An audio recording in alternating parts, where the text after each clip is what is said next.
歡迎嚟到微保樂視頻。首先呢，今集呢就帶大家整呢個 XO 醬菇菇乾豆炒飯。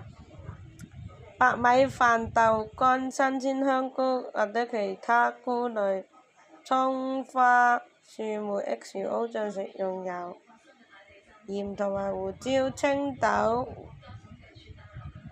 胡蘿蔔丁等，增添色彩同埋口感。做法就熱鍋倒入適量食用油，煎炒香樹莓，加入香菇片炒至香味色澤並微微變軟，放入豆乾丁，炒至表面略為金黃，加入XO 醬，炒均勻讓香氣充分釋放。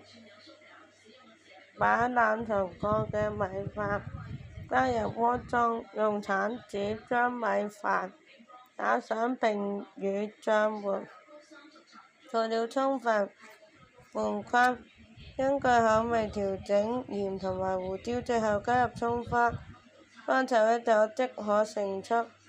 使用隔夜飯會更適合炒飯，較不容易黏黏可。依口味加入其他配料如青豆、玉米或者胡蘿蔔丁，增加層次感。請點讚關注。